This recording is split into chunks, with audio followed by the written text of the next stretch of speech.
Ibarat transaksi COD belanja online, periksa kelaikan komoditas, pastikan spesifikasi sesuai standar, barulah dana ditransfer. Demikianlah metafora elegan yang seolah terpancar dari gestur para personel TNI Angkatan Laut yang tanpa riak. Pemberitahuan mendadak berdiri anggun di atas geladak kapal destroyer milik pasukan bela diri maritim Jepang. Tanpa balutan konferensi pers yang riuh, tanpa pamflet prematur, dan tanpa retorika kosong di hadapan publik, tiba-tiba para perwira marinir dan pelaut TNI Angkatan Laut kita telah menjejakkan kaki di atas kapal tempur bernomor lambung 153 di Jepang. Sikap mereka tampak begitu tenang, namun implikasi diplomasinya sungguh menusuk. Mari kita inspeksi sejenak. Apakah presisi radarnya masih sempurna? Apakah turbin penggeraknya masih bertenaga? Apakah sistem persenjataannya masih cukup destruktif?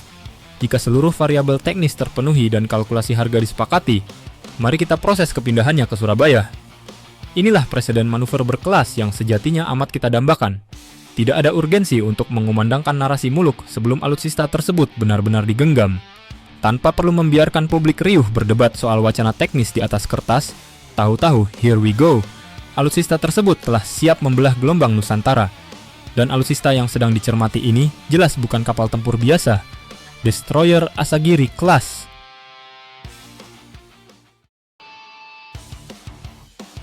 JS Yugiri yang anggun.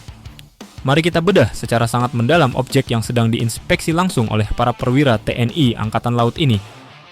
Kapal dengan nomor lambung 153 pada dokumentasi visual tersebut adalah JS Yugiri DD-153, salah satu destroyer andalan dari klan Asagiri Class milik pasukan bela diri maritim Jepang. Menilik dimensinya, vessel ini tergolong sangat masif untuk lanskap kapal tempur permukaan di kawasan Asia Tenggara.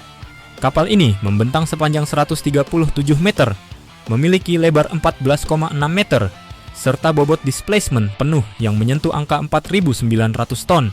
Sebagai komparasi agar kalkulasi visualnya makin presisi, fregat Marta Dinata Class milik TNI Angkatan Laut yang saat ini menjadi salah satu tulang punggung armada, kita memiliki bobot sekitar 3.300 ton. Maka, manakala Asagiri Class ini kelak resmi mengenakan kelir abu-abu khas TNI Angkatan Laut, ia akan serta-merta menyandang predikat sebagai salah satu kapal tempur permukaan terbesar yang dioperasikan oleh armada tempur kita, setelah Balaputra Dewa dan Brawijaya Class. Cermati bagaimana para perwira TNI, Angkatan Laut dan Marinir begitu teliti mengamati area helideck, serta arsitektur pertahanan kapal pada dokumentasi kedua. Taring defensif maupun ofensif dari Asagiri Class ini memang dirancang untuk melumpuhkan alutsista lawan di 3 dimensi matra laut. Pada domain permukaan, kapal ini dibekali peluncur rudal anti kapal Type 90 SSM-1BE yang memiliki daya jangkau mematikan serta presisi tinggi. Untuk jangkauan udara, tersedia sistem peluncur rudal udara K-29C Sparrow yang siap mengeliminasi potensi ancaman jet tempur maupun rudal anti kapal lawan. Sementara untuk pertempuran bawah air, Asagiri Class diperkuat oleh peluncur torpedo anti kapal selam Mark 46 serta peluncur SROC yang amat disegani oleh para awak kapal selam musuh. Seluruh arsenal tersebut masih disempurnakan oleh meriam utama 76 mm OTO Melara, serta 2 unit sistem pertahanan kanon jarak dekat CI-2S Phalanx. Namun, variabel paling memikat dari alutsista X Jepang senantiasa terletak pada disiplin pemeliharaannya. Pasukan bela diri Jepang sangat tersohor akan ketaatan prosedur preservasi alutsista yang mendekati sempurna. Sistem pendorong kombinasi gas dan gas COGAG milik Asagiri Class masih mampu mendongkrak laju kapal hingga kecepatan melampaui 30 knot. Ini sama sekali bukan alutsista uzur yang dipaksa pensiun, melainkan alutsista bernilai tinggi yang dirawat secara privat, steril, dan senantiasa berada dalam kondisi siap tempur.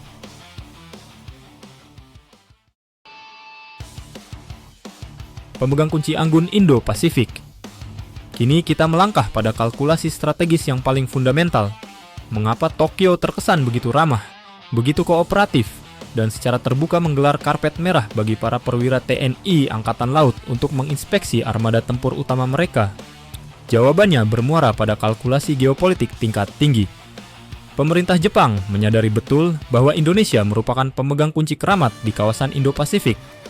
Seluruh urat nadi perdagangan, lalu lintas kapal kargo, serta pasokan energi vital bagi perekonomian Jepang yang mengalir dari Samudra Hindia menuju Pasifik wajib hukumnya melintasi alur laut kepulauan Indonesia, ALKI, seperti Selat Malaka, Selat Sunda, dan Selat Lombok.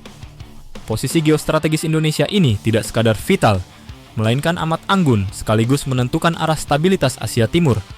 Eskalasi keamanan di kawasan Laut Cina Selatan yang makin terakselerasi menuntut Tokyo untuk merangkul mitra strategis yang tidak hanya piawai berdiplomasi di meja perundingan, tetapi juga memiliki otot maritim yang riil di samudra. Jepang membutuhkan penjaga gerbang selatan yang tangguh. Oleh sebab itu, memfasilitasi skema transfer destroyer sekelas Asagiri Class kepada Indonesia merupakan bentuk investasi keamanan yang amat efisien bagi Tokyo. Di sisi lain, bagi TNI Angkatan Laut, adopsi Asagiri Class menjadi opsi gap filler atau pengisi celah kekuatan yang amat pragmatis. Membangun unit frigate baru dari galangan membutuhkan durasi bertahun-tahun. Kehadiran destroyer berbobot 4.900 ton XJ, MSDEF ini akan secara instan mengeskalasi efek gentar, deterrence effect Indonesia di wilayah Laut Natuna Utara maupun Alki.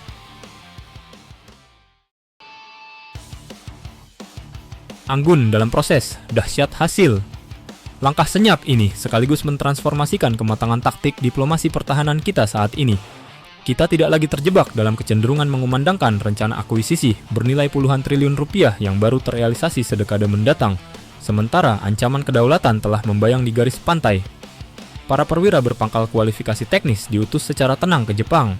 Mereka menaiki geladak, menguji keandalan sistem sensor, mengkaji fungsi radar pemantau, menginspeksi konsol kendali senjata, hingga memeriksa kompartemen mesin secara sangat rinci. Manakala seluruh parameter teknis menunjukkan indikator hijau, kalkulasi alih teknologi, serta proses administrasi antar negara tinggal menunggu eksekusi formal. Inilah manifestasi kerja profesional yang sangat anggun. Minim obrolan, maksimal hasil. Sebelum unit alutsista secara de jure diserah terimakan dan memperkuat jajaran armada tempur TNI Angkatan Laut, kita tidak perlu mengobrol ekspektasi berlebih. Biarkan dunia luar terperanjat manakala kapal pemburu berukuran destroyer ini telah bersandar anggun di Surabaya atau Jakarta.